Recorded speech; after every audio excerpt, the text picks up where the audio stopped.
Hi, Bobby Darin fans. I'm David Gershenson, and I really wish I could be with you in person this weekend. As Jamie Nay may have already told you, these days I'm managing Terry Bradshaw, and Terry and I are going to be traveling. So I am taping this for you in my transplanted hometown of Silver City, New Mexico, at the local at our cable access television channel studio. And as will become readily apparent, I have not really prepared anything. Jamie had asked me to tell you about my history with Bobby and tell you some anecdotes that hopefully you'll find interesting. It's very difficult not being able to have human beings to look at and react to. I'm looking at a little black round hole of the camera, and it feels very weird, so forgive me. Jamie had asked me to give you an overall background I'll just tell you how I met Bobby and some stories. I was with Bobby from early 1959 until literally the day he died. Ironically, I'm taping this on May 9th, excuse me. I've been getting very emotional all morning just thinking about talking about Bobby and bringing up a lot of things from the past. So you're going to have to just bear with me as we go through this. This is May 9th in the morning, and ironically, it is 48 years to the day that Bobby and I met. To go back a little bit, in 1958, I had my first job out of college working for a public relations firm called Rogers & Cowan. It was the largest PR firm in the entertainment business in those days, and I think it probably still is. Started in the mailroom and started working my way up. In early 59, I was told that I was going to be assigned a new client, who was a young singer named Bobby Darin. I only knew Bobby from Splish Splash, which quite frankly I didn't care for very much. But it was very exciting for me then as a young, brand new publicist to be assigned a client of my very own. And I was told that Bobby was going to be opening, and he was trying to break his image as a teen idol, and he was going to be opening in Las Vegas as an opening act for George Burns. And his opening day was May 9th, 1959. And believe it or not, it was the first time I had ever traveled on business. And that I flew to Las Vegas to meet Bobby and cover his opening at the Sahara Hotel. And as I said, he was opening with George Burns. It was really a big deal. I remember so clearly walking into the Sahara, walking through the casino, and I was told that Bobby would be in the dining room. And he was sitting at this big round table, and there were several people with him. I know George Burns' son, Ronnie, was there. A couple of the Crosby boys were there. I think it was Gary and Lindsay. I'm not sure who else. And we sat down, introduced, and had some small talk. You cannot believe how young and inexperienced I was. I was totally naive. As I said, I had never traveled on business before. And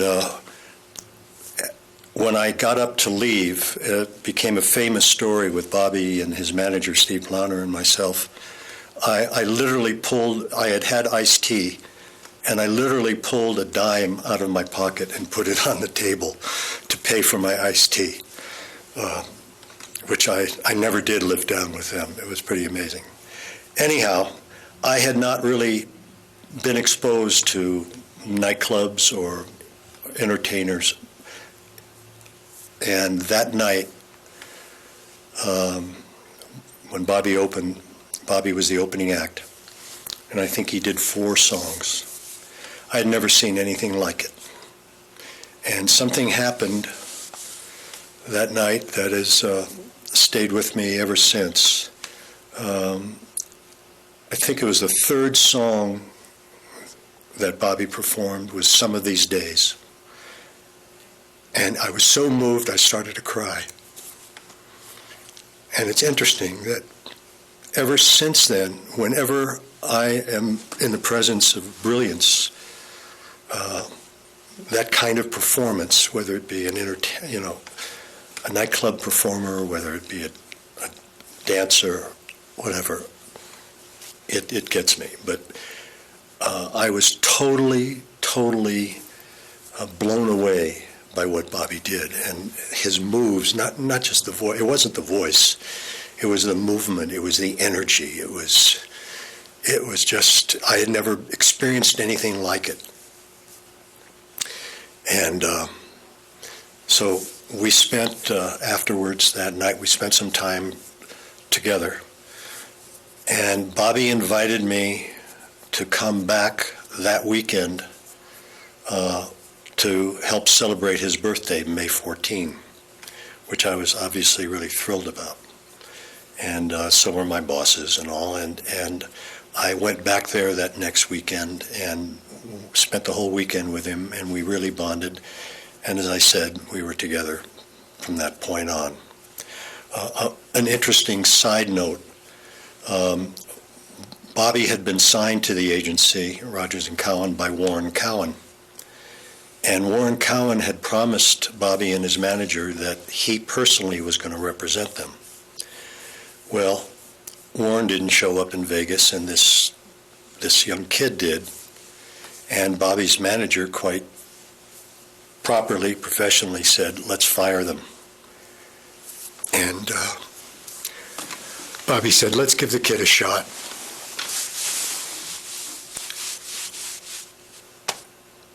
And we went from there. It was quite an exciting ride. Bobby took the entertainment world by storm. And you as fans are certainly aware of what happened then. It's so fitting that the star ceremony is taking place at the Flamingo, since it was the first Las Vegas hotel that Bobby actually headlined in and had so much tremendous success. It was also there that Life magazine and Newsweek covered him. Those were the first two early breaks that really propelled Bobby's career, and it was really exciting. Those magazine breaks, you might be interested in, I had an experience with my mentor, Warren Cowan, that kind of changed my life. I'll never forget the day that I stuck my head in his office, which was huge, and Warren must have had a bad day. He was busy, and I said, Warren, guess what? I think I've got Life magazine and Newsweek for Bobby Darin. And he looked up at me with a sneer and said, I'll believe it when I see it. The great value of that, I've thanked Warren for that, because it showed me that if you believe in something, you've got to follow it and go after it. And don't let anyone, no matter how experienced they are, don't let anyone turn you away from what you believe in. So it was a great lesson that has served me well. Trying to think of where to take this. I mean, Bobby's career was so many years that it's hard to know exactly what you all might really be interested in hearing about. So not long after Bobby opened in Vegas, he was booked into the Copacabana in New York to headline. He was the youngest headliner ever in Vegas, and I believe he was the youngest headliner ever at the Copa. And the Copa in those days was it. It was the Mecca. It was the #1 nightclub that every performer wanted to play.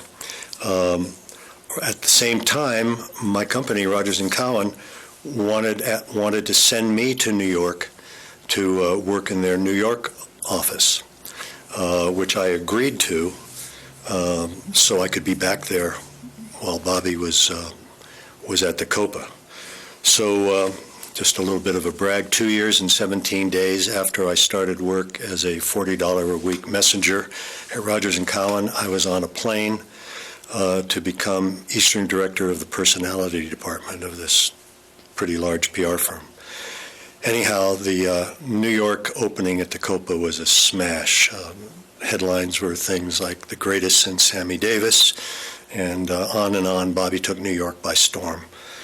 And shortly thereafter, I told Rogers & Cowan that I wanted to come back to LA. Actually, I didn't tell them that. I came back for a 2-week vacation and refused to go back to New York because I wasn't interested in living in New York.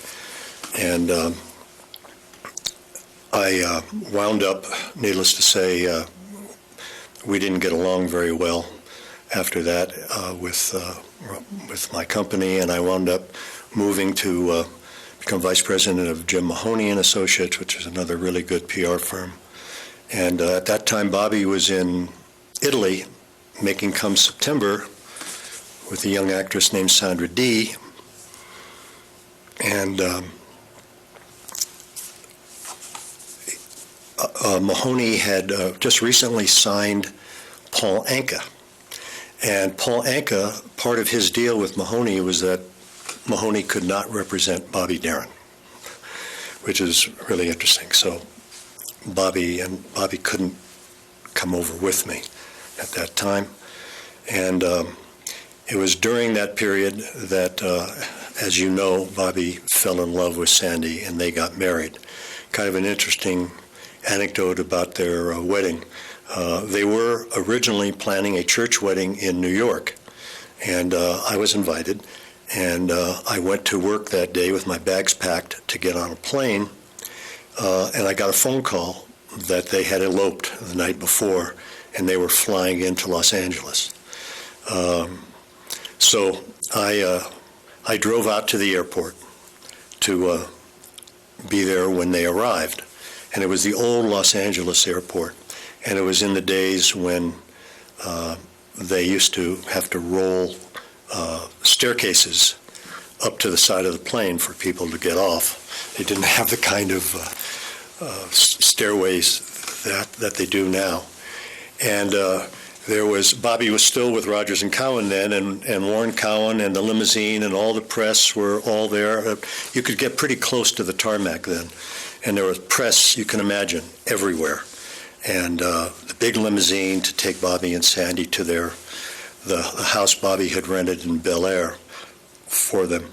And Bobby and Sandy came off, and everybody was cheering and clapping. Bobby saw me, and he brought Sandy over to me and introduced me to her. And he whispered to me, "Where's your car?" And I said, "It's over there." I had a little Jaguar XK150, 2-seater. And he said, "Give me your keys." So I gave him my keys, and he took Sandy, and they took off running, and got in the car and took off. And so I then, of course, jumped in the limousine that Warren had for them, and the limousine took me to the house. And it was a very interesting afternoon. Bobby and Sandy was, 17, we think maybe even 16, very nervous, never been alone with a guy before, and it was her wedding night. And so we kind of all just hung out there talking. Bobby actually had a 16-millimeter projector and was showing, he loved the Marx Brothers and showing a lot of comedy things. We sat around. Bobby asked Sandy to make some coffee, and I wish I could show you the look on her face. She never made coffee. It was great. Bobby's manager, Steve, came and joined us. And then after a while, Steve quite pointedly and properly said, David, I think we should leave the Newlyweds alone. And Sandy looked at me and with terror and said, please stay, please stay. And so I did for a while, and Bobby was really understanding of that. And that was the start of a relationship with Bobby and Sandy in his married life. And as you know, that didn't last. Bobby went on and was eventually married to Andrea Yeager, who he refers to in some of his songs as Mellow Mama. Where to go with this? Jamie had given me a bunch of questions that you have sent in that I'm going to try to answer to the best of my ability. Before I do that, I want to take you to the end days and fill you in on how that came down.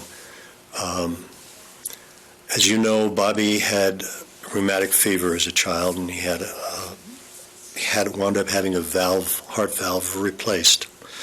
And as you may know, when you've had any heart surgery, you have to be very, very careful about getting infection. And particularly when you have dental work, you have to take antibiotics before and afterwards to make sure. Well, Bobby went to have some dental work. He didn't say anything to the dentist, and the dentist, who did know, should have known, didn't give him antibiotics. And to make a long story short, he got an infection that wound up eventually killing him. The symptoms that Bobby was having was that his heart would go out of, and this was over a period of months, his heart would go out of rhythm, and they would have to put him down, put him to sleep, and shock the heart back in. And it never lasted. It would go back in for a time, and it never really lasted. I was scared to death. And I talked to my doctor and told him what was going on, and he confirmed that this was life-threatening and that this is something had to be done. I wasn't sure that Bobby was telling me everything. So I engineered a dinner at a little place called the Spaghetti Factory on Santa Monica Boulevard with Bobby and myself and the doctor. And Bobby was sitting here, and the doctor was sitting there, and I was sitting here. And I said to the doctor, if there was anything in the world that you could do, that you could make Bobby do to get him well, what would it be? And the doctor said that he felt that the problem with Bobby's heart going in and out of rhythm was stress. And that if he could have Bobby do anything at all, it would be to cut off all contact with business and all contact with anything that was causing him stress and just relax. So Bobby heard that and took it to heart, not to make a pun, and we developed a plan where Bobby was going to move into a house in Las Vegas. His sister, and forgive me, I don't recall whether it was Vivi or Vanna, was going to come out to help him. And he was going to accept no calls from anyone. We would make no calls at all. There would be no contact of any kind.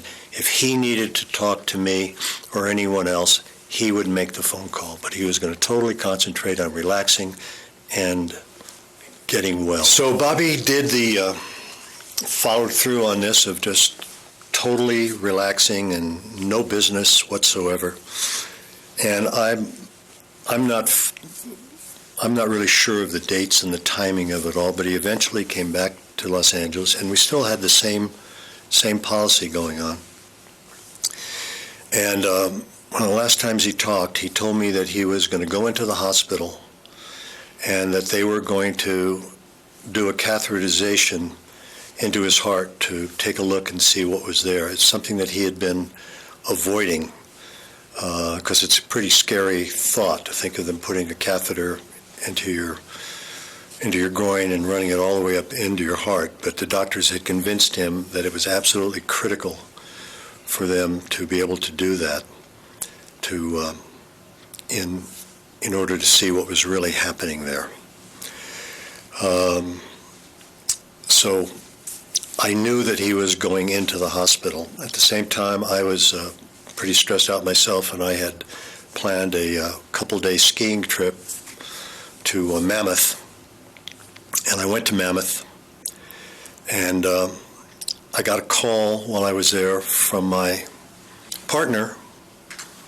I had my own PR firm at that point, and I got a call from my partner who told me that Bobby was in the hospital. And it was earlier than I had known that he was planned to go, but I still knew he was going. And I called Bobby's then wife, Andrea, at the time to ask her what was going on, and she for some reason, I got hysterical. Even though I knew he was going, I knew it was for, I just fell apart. Andrea got me in touch, got the doctor on the phone, who told me everything was okay, not to be concerned, that everything was fine. So I got back to town, and I forget when it was, 2 days later, I got a call from Bobby's sister, Vivi Urbana, telling me that Bobby was in the hospital and that I needed to get there, that he was going to be operated on that day, that his heart had failed the night before, and they were doing emergency surgery. So needless to say, I hung up the phone and jumped in the car and ran to the hospital. It was the old Cedars of Lebanon. And Dick Berkey flew in from New York, got there a little later. It was the three of us were there. And from early that day on through the day, nobody was talking, nobody was saying anything, telling us what was going on. Come to think of it, they actually, the last time I saw him alive was when they brought him down from the operating room into the recovery room and wheeled him out of the elevator and wheeled him into the intensive care recovery room. And his doctor at that time said everything went well. And then time went on, hours went on, and nobody was talking. And we started getting very, very concerned. And the really bad sign was when I saw the anesthesiologist, a woman, come out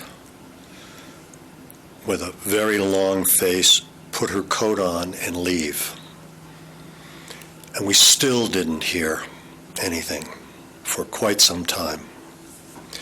Eventually, the doctor came out and told us that they had gotten Bobby down, that everything went really well, that when they did open him up, they found that half of the heart was totally infected, that he had this major infection and that half of the heart was gone.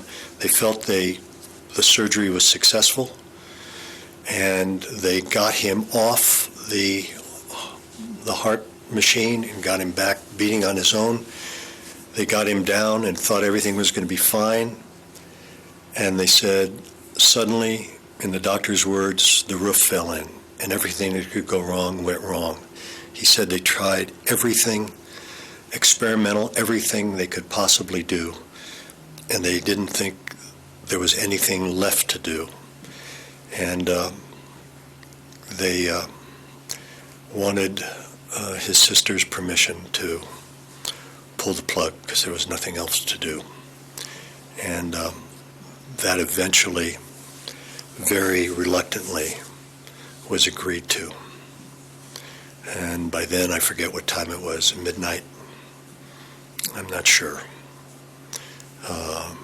But that was the end. And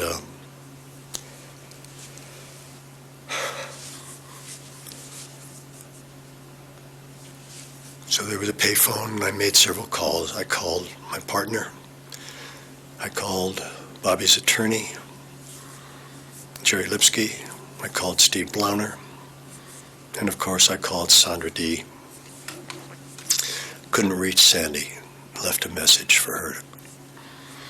And then I called the press.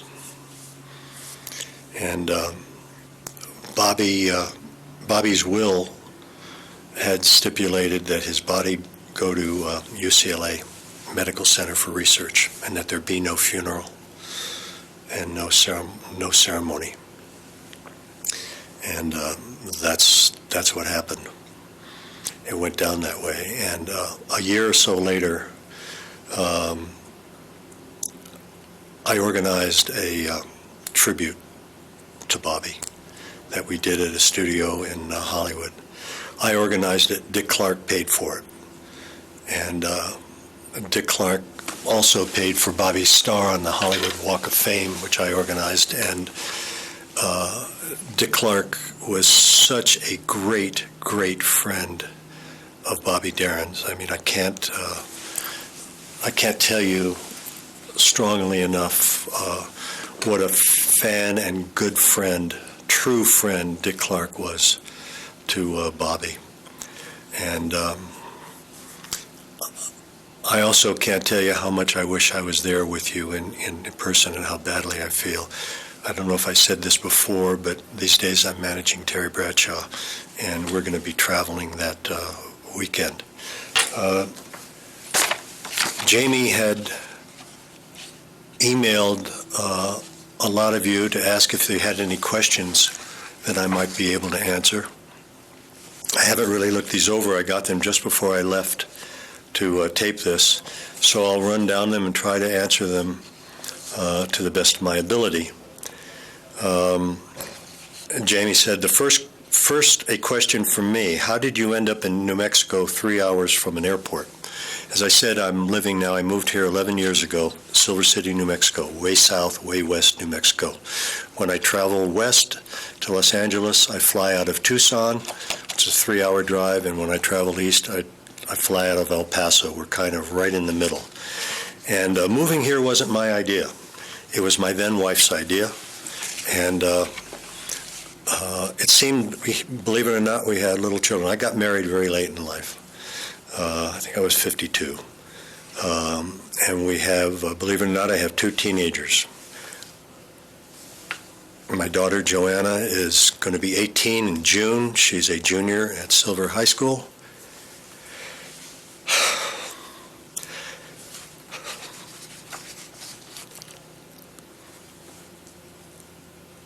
And my son,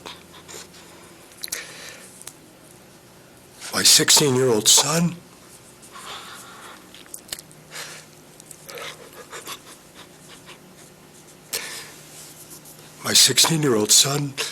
is Darin. Big surprise. Darin Gershenson. Born on my birthday. And it seemed like it was a pretty good idea to maybe get them out of Los Angeles and raise them in a small town. My then wife Suzanne's mother lived here, her father lives here, her sister lives here. And 180-degree turns I've always kind of looked forward to, kind of always excited to see what the unknown has. And it's turned out to be a terrific move. I love the community. I've gotten very active in the community.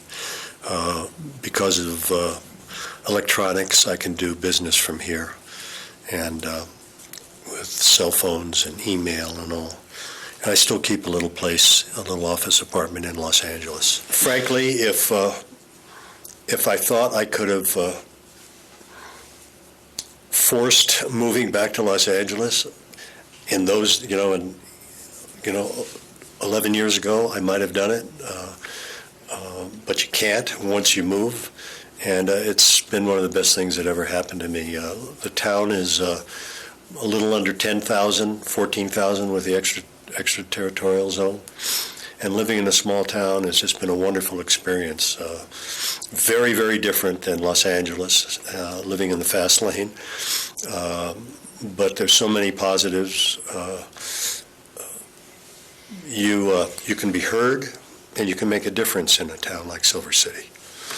And I've really enjoyed being involved in the community. Instead of being one of 12 million people. President of the Public Library Foundation and chairman of the Planning and Zoning Commission, among other things, and it's very, very rewarding. So, Jamie, to make a long story short, that's how I come to live in a small town. Next question is also from Jamie. How was the 1973 Bobby Darin different from the Bobby you met in 1959? Very different. Bobby was constantly evolving. Bobby was constantly exploring new thoughts, new ideas. Always, he had the most inquisitive mind of anyone I've ever known. He was fascinated with how things worked and always exploring, always coming up with ideas for inventions and new things. He was extremely involved in the political world and the inequities, and trying to come up with ideas to make them better. Bobby Darin was probably the most colorblind person I've ever known. He was so totally without prejudice and without judgment. It was amazing. As you know, being fans of Bobby's, he went through many different periods.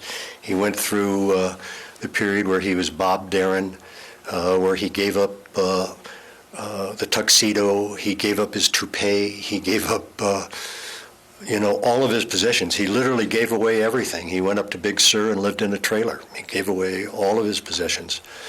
And eventually came around to understanding that whether you wore a tuxedo or not, or wore a toupee or performed, wasn't the real issue.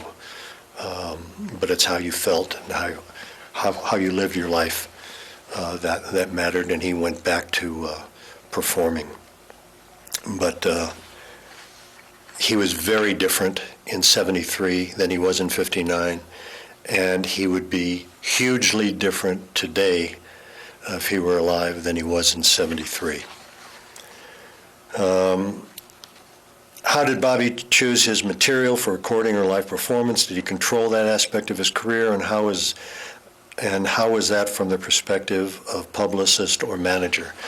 Bobby Darin controlled every aspect of his career.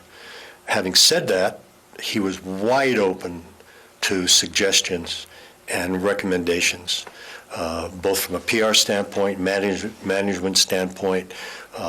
He also had record company executives, record producers, and others. But the ultimate decisions were always made by Bobby. As his publicist early on, did you find Bobby cooperative about publicity or public appearances?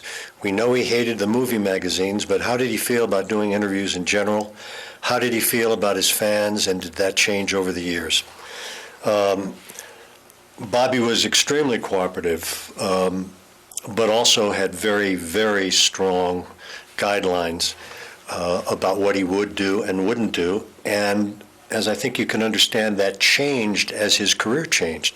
In the very beginning, when he was trying to get established, it was everything and anything, including the fan magazines, which in 1959 were huge, very, very important to someone's career.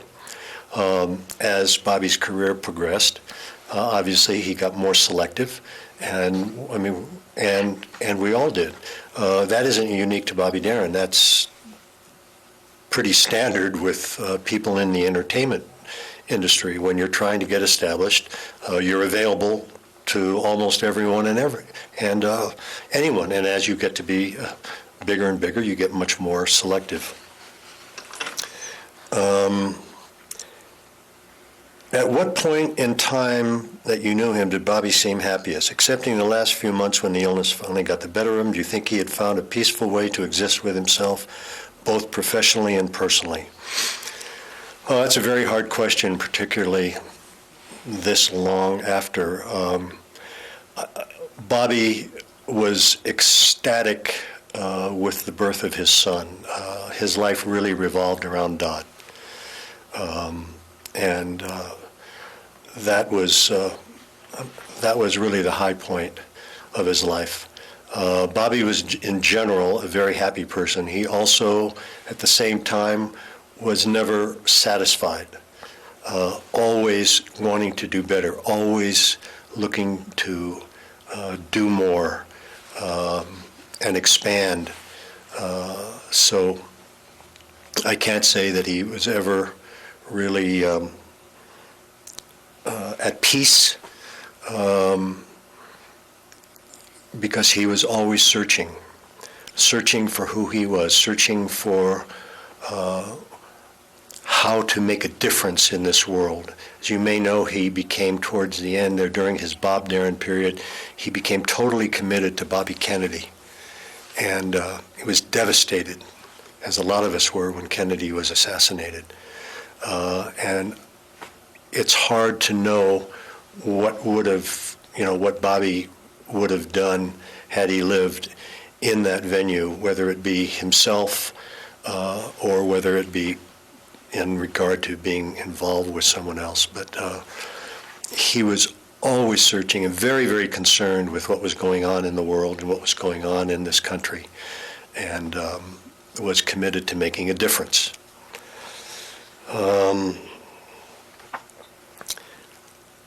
I think he certainly did find a way to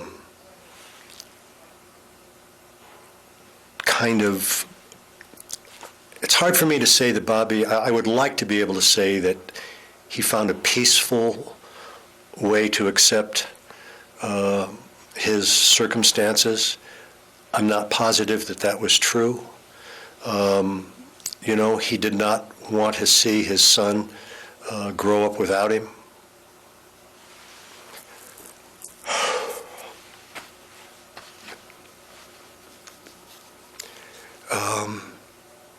So I'm really not, I just can't say that he was very peaceful about it. Resigned, he knew what was coming. Next one, it must have been very difficult for you to be present during the days that led to Bobby's passing. Even though you had an insider's knowledge of his ill health, it still must have been very sad to face. What was it about this guy? What was it about this guy? Decades have come and gone since his passing, yet we listen still and watch and marvel. How can we explain this? What was the magic that was his? Why is he so unforgettable? What a question. And I wish I could answer it. What was it that at 23 years old, May 9th, 1959, I was 23, Bobby was 22. What was it about him that just blew me away that night? The raw energy, the drive, the talent, the excitement. Oh, God, the nightclub business doesn't exist anymore, and I feel so bad for my kids and all the young people who don't really know what performance really is. What goes on now is in a huge, huge auditorium where you have to have a giant screen in order to see the performer's face.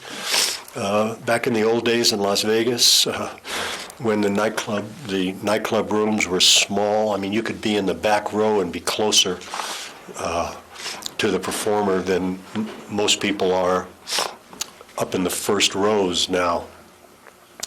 Bobby had this just raw energy. It was a sexual energy. Interesting concept that I've never heard discussed, that I've thought about, because it's easy to understand how a woman would feel that sexual energy. But I believe that heterosexual males also feel it, not in the same way, not as related to the performer, but you just feel, it makes you feel powerful.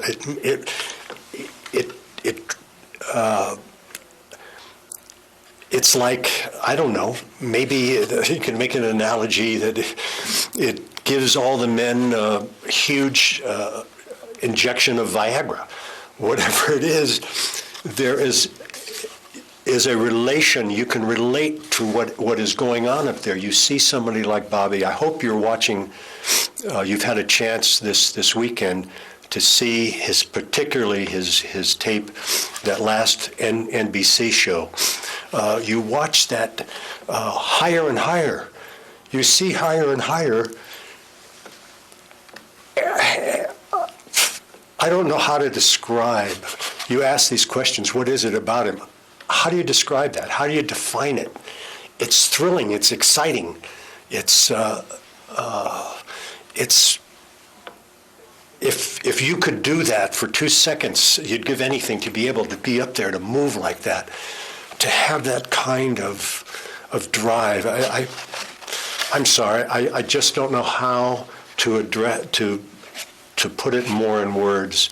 But you know, Bobby wasn't the only one. It's why Sammy Davis Jr., why Frank Sinatra, why these other great performers all have that it. It's not about a voice. There are performers who had fabulous voices, who didn't have that, and had good careers, but didn't have that kind of drive, of that would make you just want to scream.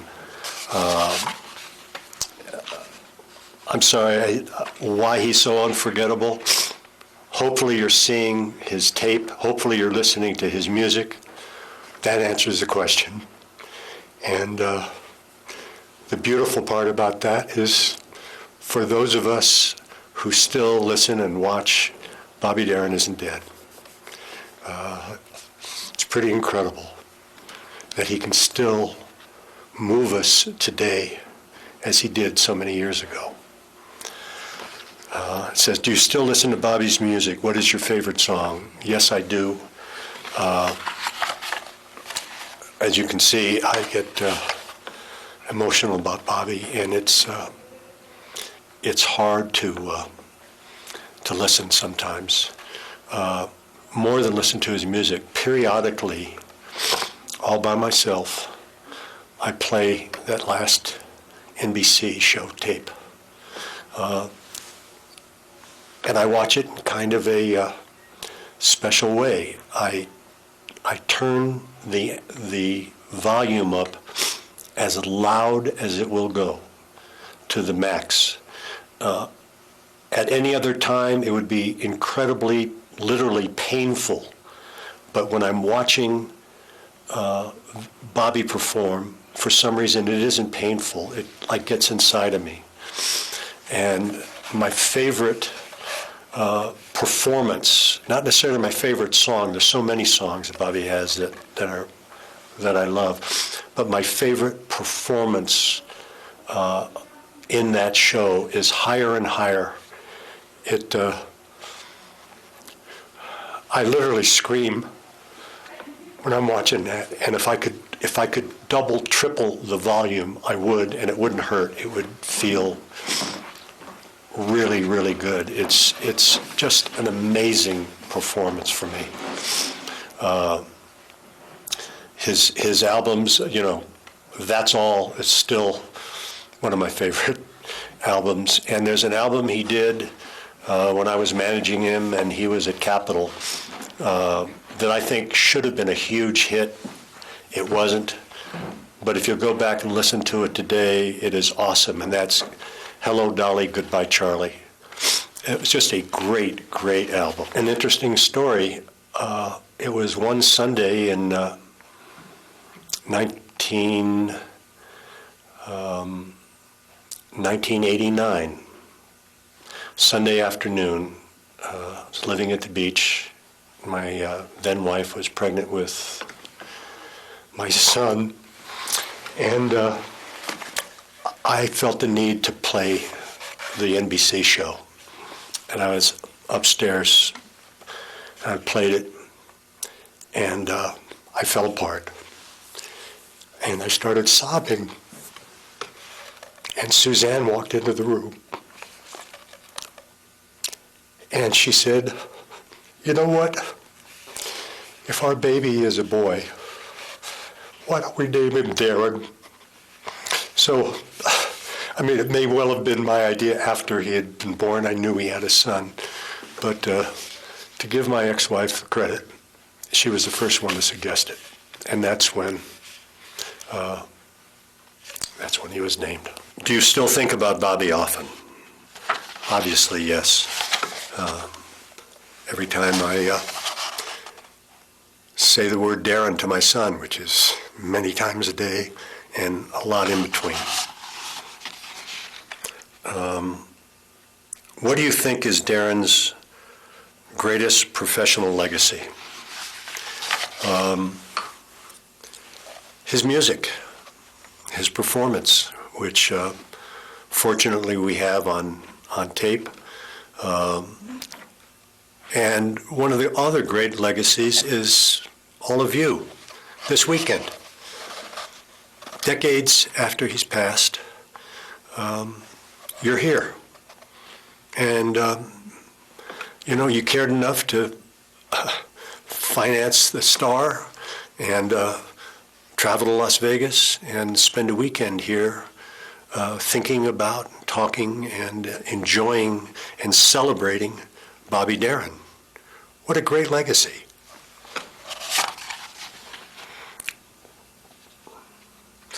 What do you think Bobby Darin would be doing today?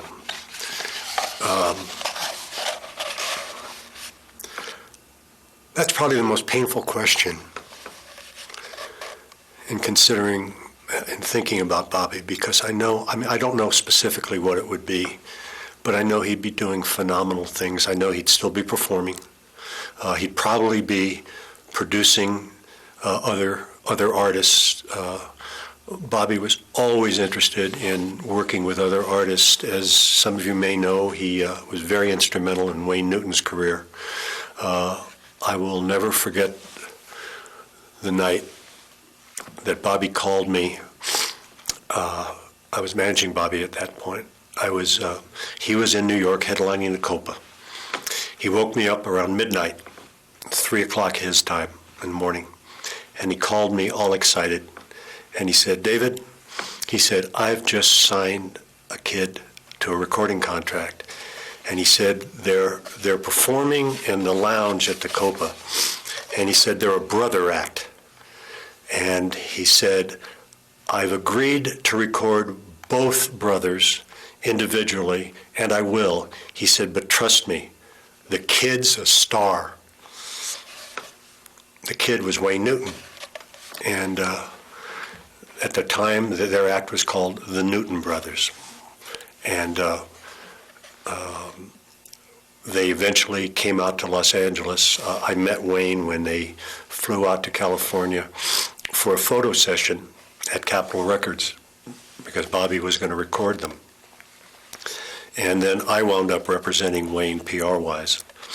And interesting side note, Wayne's his first headlining engagement in Los Angeles was at the Crescendo. No longer exists, but the Crescendo on the Sunset Strip. And interesting that his opening act was an unknown black comedian named Bill Cosby, which was pretty interesting.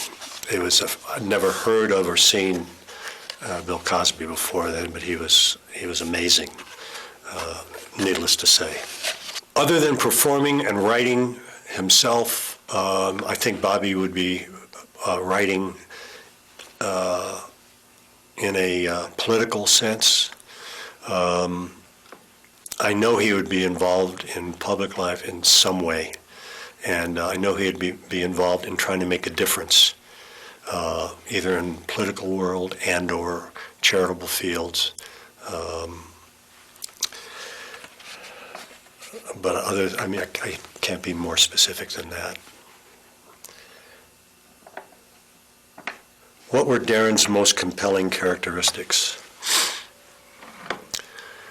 Boy, his honesty, his integrity, his passion, his commitment to the truth and to speaking the truth, even when it was painful. He absolutely would not shy away from facing the truth as he saw it. So my question is, did Bobby do other forms of writing other than songs, specifically poems? And do you know if he had certain methods or ways of writing his songs and music, what his process of it was?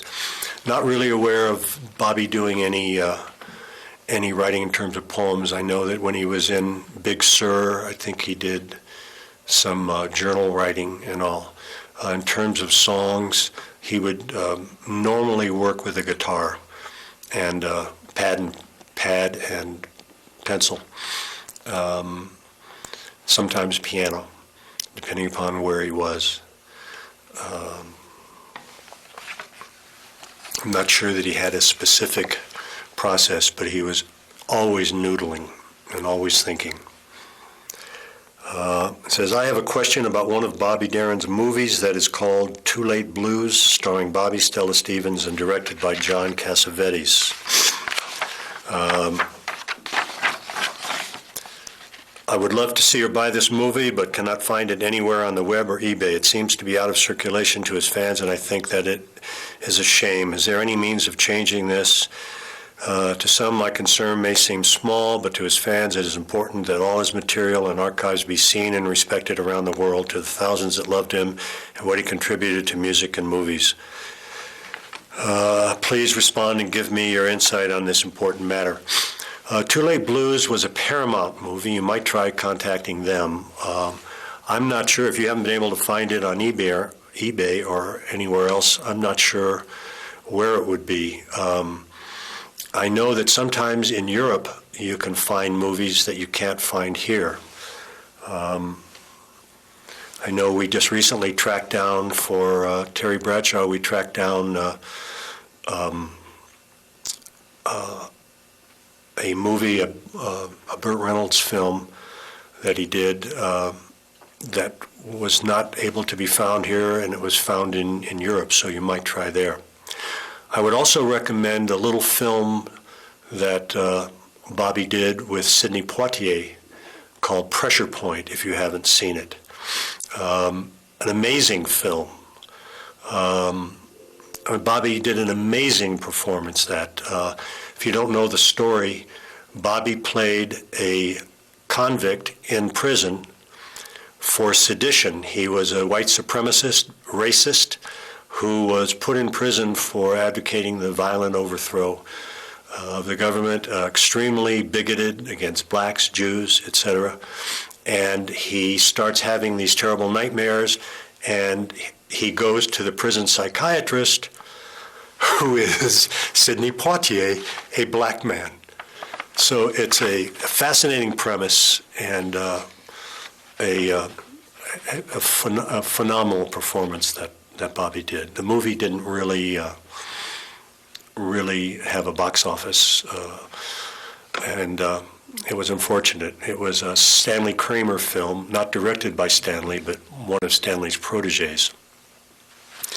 And at the time, it just didn't have an audience or wasn't really promoted, which is unfortunate. Unfortunately, I can't really give you any more direction about how to find Too Late Blues, other than to try the studio and just keep, go on the internet and go into as many what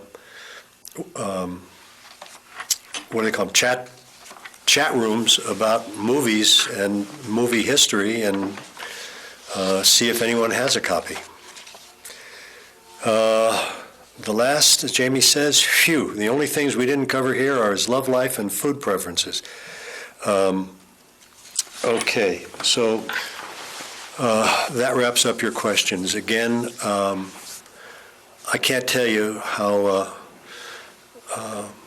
appreciative I am for the fact that all of you still care, and that you're all there, and how much I wish I could be with you to interact in person. There are probably a lot of other questions, and if we could just sit around the room and drink and gab and talk and watch and listen and laugh and cry, it would have been a fabulous time for me, and I'm jealous of you all being there. But I hope I haven't put you to sleep. And if Bobby, he would be blown away. What can I tell you? And so thank you all for being there, and take care. My love to everyone.